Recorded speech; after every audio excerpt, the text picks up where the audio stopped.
Welcome everybody. Today's topic is types of keys. Types of keys.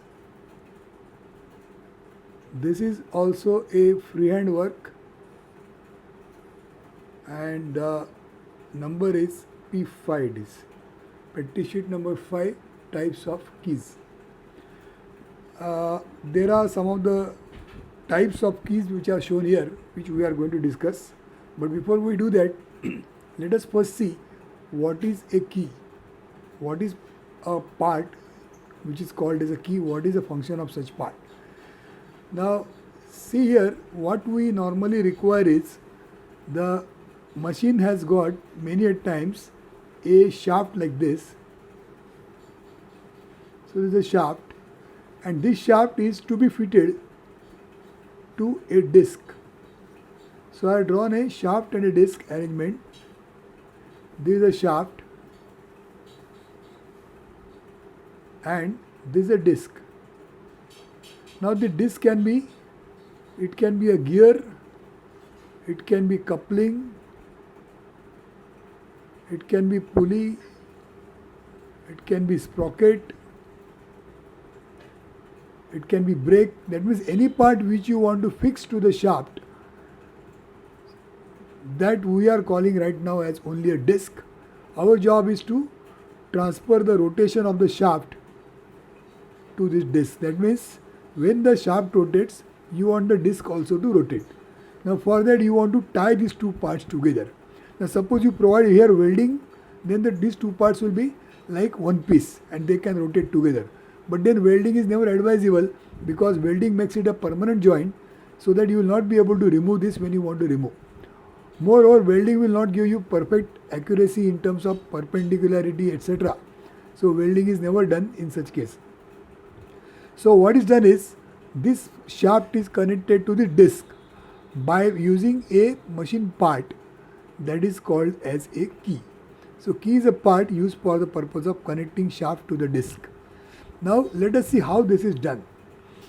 First thing is, now here you can come to the figure that is shown here. As you can see here, this is a shaft. So what shaft we were talking about here is this shaft.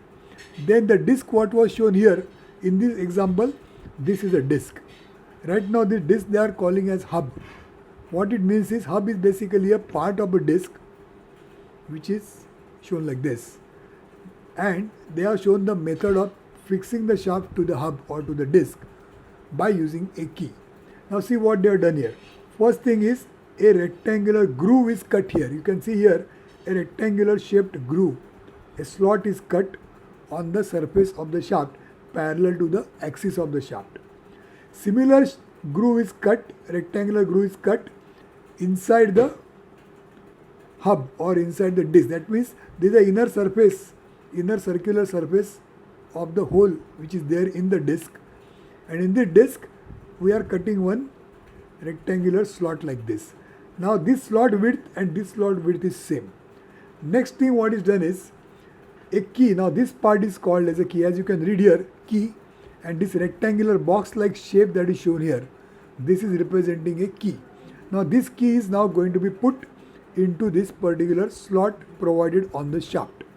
Now when that is done, this key will go into this slot such that if you see its thickness, out of this total thickness, half thickness will be inside this depth of the slot and remaining half thickness is going to be in the depth of the slot provided on the hub. Now once this is done, if you see the end view, now I will show the end view of this figure. So suppose I draw it here. This is a shaft. Then this is a rectangular groove. So what I have shown is this left hand side view of this particular shaft showing the rectangular cutout.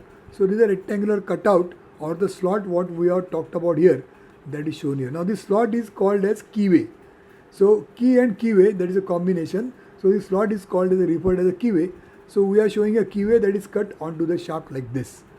Then outside the shaft you will find that there is a disc that is fitted. So now I am showing the disc around the shaft like this,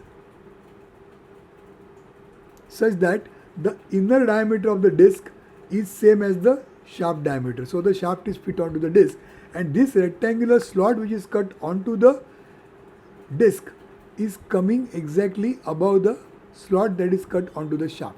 This is the center of the two. So the keyway on the shaft and the keyway on the hub, it is coming in one line. And now you can see this rectangle shows that there is a space here. So this empty space is going to be covered by a key. So now I am drawing a key which is having a size same as this space here. So what I just now drawn is a key which is shown by its cross section. So you see here, this is the thickness of the key, so which is here in this rectangular box that is shown. This is the thickness of the key. So out of this thickness, you can see here half thickness has gone inside the keyway of the shaft and half thickness has gone inside the keyway of the disc. So that now between the shaft, now I am just showing this by section lines. This is the shaft and this outside is a disc or a hub. So between the two, now there is a key which is half in both of them. So now when the shaft rotates, obviously because of this presence of key, the outside disc also will rotate. That is what we want to happen. So now when the shaft rotates, there is a key here which if you draw, it will look something like this. Then it has gone inside.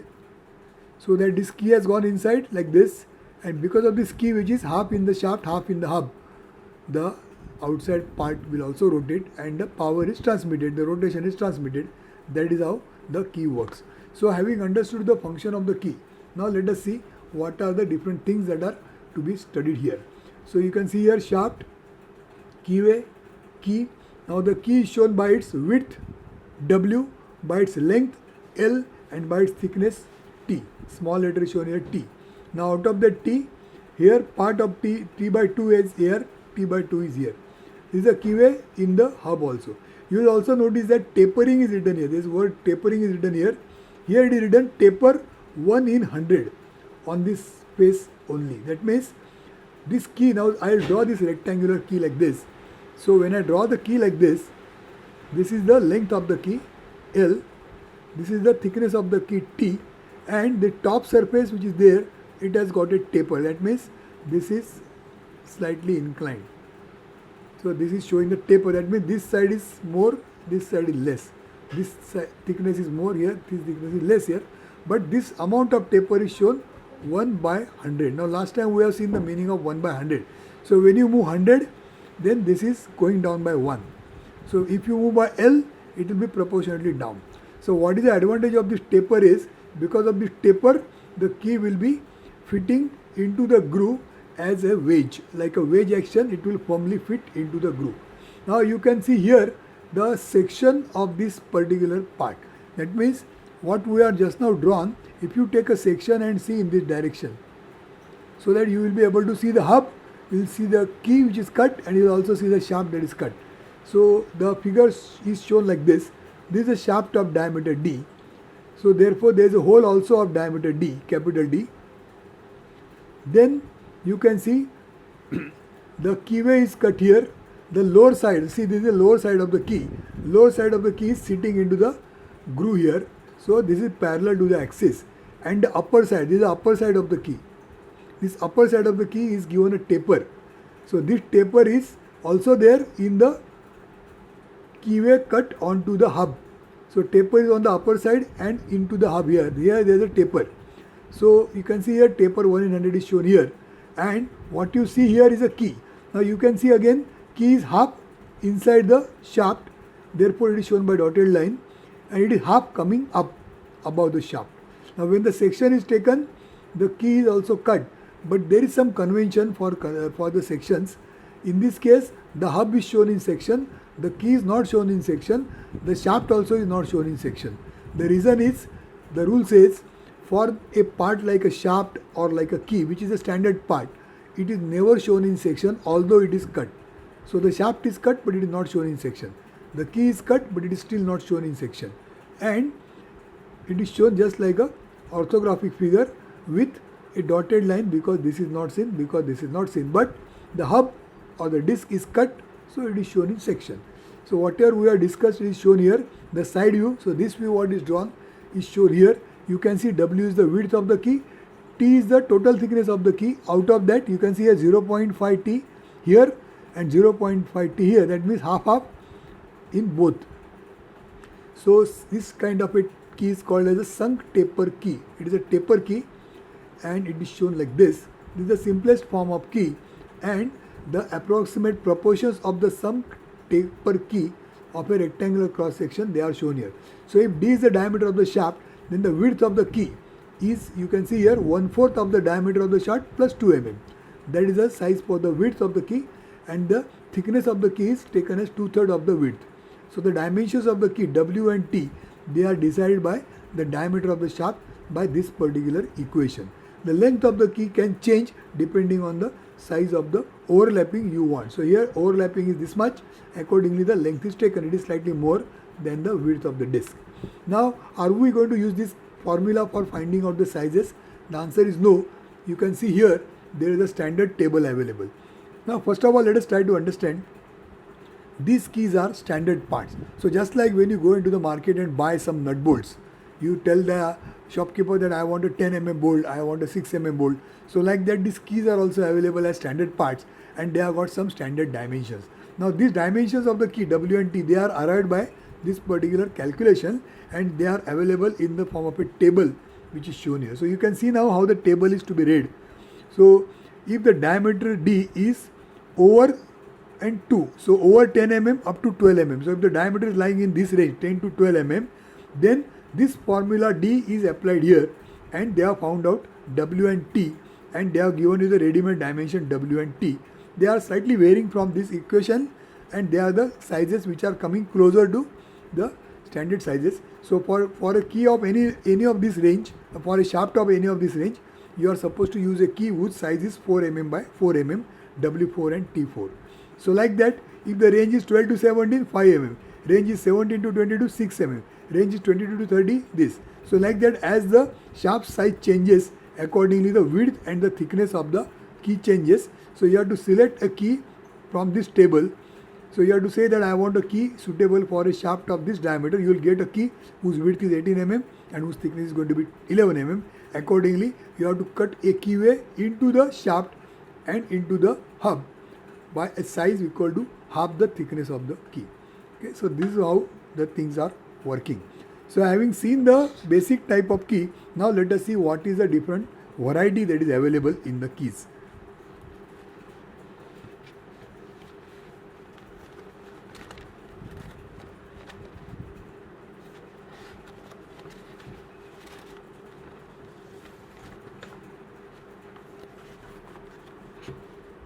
So now you can see here, this is called as a hollow key. Now why this is called as a hollow key is, this is not hollow as such. By word hollow, it is not literally hollow. What you can see here is that the shaft has not got any keyway. The keyway is not cut onto the shaft. The keyway is cut only in the hub, and the lower surface of the key is given a curvature of the shaft. So the key has got a section which looks like this. This is a curvature here, and this is rectangle, so that this part comes in contact with the shaft. Curvature comes in contact with the shaft. Now because the key is not going into the shaft, you will wonder how this is working as a key. Now this is working purely because of friction.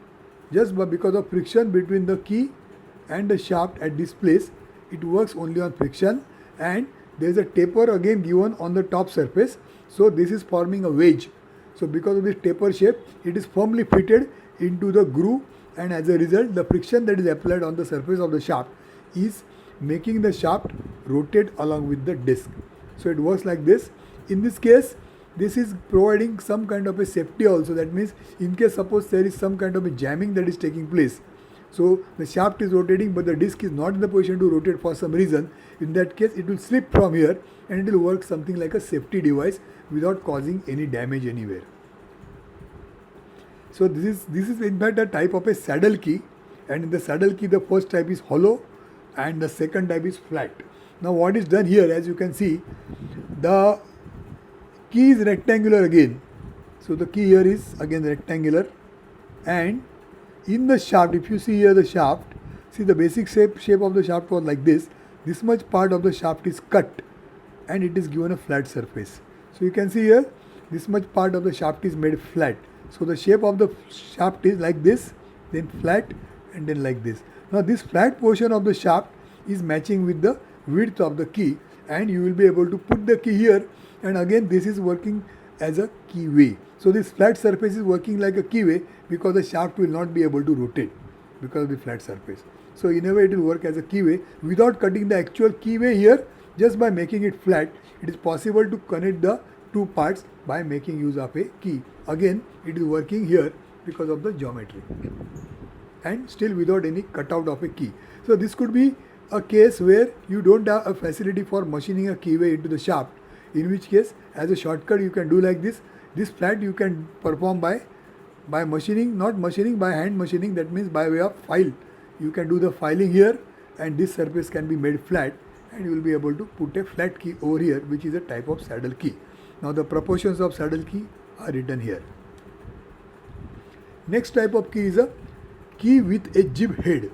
Now you can see here again there is a key, most of the things are same, but at this end of the key you can see here the shape is like it is called a jib head. That means the end of the key is given a shape like this. This end of the key is given this extra projection like a L shape. Now what is done by this? First thing is, as you can see here, it is assembled in the assembled condition. First thing is, this taper is used for the purpose of light hammering. So when you hammer this taper side, the key will be driven inside. So as a result, you will be assembling the key in this groove, so that it will move forward when you hammer, and it will move forward and give you the assembly. Second thing is the space which is here between the hub and the key head. Between this space, you can put some spanner, etc. And when you want to remove this key, you can apply a force from inside this projection, and by applying a force from this direction, you will be able to remove this key out. So this key with a jib head is used for the purpose of removing and putting in the key in a easier manner. The dimensions are shown here for a key with a jib head. The next type of key is a round key. As you see here, the cross section of the key is not rectangular, it is a round. The second variation is a taper pin. It is a round pin which has got a taper. Here there is no taper. Now how this works is, again it is similar, only the section is circular. What could be the use of this case? This type of key is used when there is no facility of cutting a keyway. When a manufacturer doesn't have a facility for cutting a rectangular keyway, it is easily possible to cut a circular hole by way of drill machine. So by drilling, you can cut a hole which is half into shaft and half into hub, and in this hole you can put this standard key. Now sometimes the key is taper. Again the function of taper is, it is working like a wedge. So here taper is given 1 in 50, so that you can put this taper pin inside this hole, and it will give you the necessary firm grip. So this is called a round key. The proportions of round key are shown over here. Let's see some more types of keys. These are some more types. These are called as feather keys. Now the thing to be seen here is, it is a key in the same way. Functionally it is same. The shape is different. As you see here, the end of the key is, it is a rectangular cross section, but the end is giving a circular shape here. Both sides there is a circular shape. As a result, the keyway also has got a circular end here. Now this keyway is cut by using a cutter, which is a vertical cutter. So I'll just show you the cutter. It looks something like a drill. So it has got a cutting edge which is here. This is the axis of the cutter. It rotates like this, and it is cutting a hole, a stepped hole from this end to this end. The cutter is moving and it is removing the material, and according to the diameter of this cutter, you will get a drilled hole, and then it is converted into a slot. So as a result, you get a keyway of this shape used done by this cutter. Now if you I'll just take you back to the earlier page. If you see this this keyway, This keyway, as you have already seen, there is no such round shape at the end. But then there is a curvature in the front view. Now why there is a curvature has come in the keyway? The keyway curvature has come because this particular keyway is cut by using a cutter, which is a circular cutter. So this is a cutter, maybe it has got this teeth here like this. So when this kind of a cutter is used for the purpose of cutting, see this cutter is moving in one direction and as a result it is cutting the keyway. So this keyway which is cut, it will be cut like, suppose this is a shaft, the keyway is cut like this, this material is removed, and when the keyway cutting is over, this curvature is because of the curvature which is provided by the cutter. So that's why the shape has come like this, due to the circular disc kind of a cutter which is used here. Whereas here the cutter is different, the keyway is different, the shape of the key is also different, the ends are different, and then functionally it is still the same. Maybe in some cases this is better, so it is used in such cases. Now such key is fitted by set screw. You can see a small set screws are put here for clamping the key into the shaft. The key is fitted because here this key is not given any taper. So while fitting, we are not making use of the taper for the purpose of fixing. So the key might come out, it might fall down. So that is prevented by providing a set screw. So what you see here, it is not clearly seen. I'll just show you here what it is shown at this place. What they show is there is a set screw. Maybe I'll show on this side, which is shown in section. So this is the screw. I'm drawing a screw.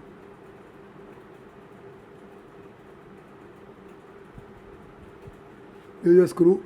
Then it has got a threading which starts from here.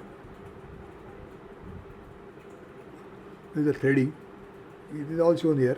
Then this screw has gone inside the shaft. So here below there is a shaft. I'll just complete the figure.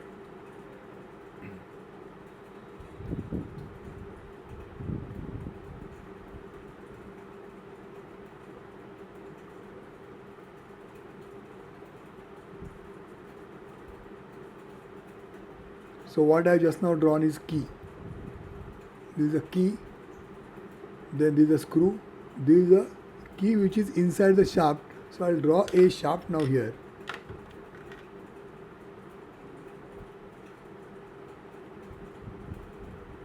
This is a shaft. The central line of the shaft may be somewhere here. So in this shaft there is a groove that is cut. Now this groove cut is this groove cut. So which is same as this groove cut. So this groove is this groove. Into the groove the key is placed, and in the key there is a set screw which is used for fixing the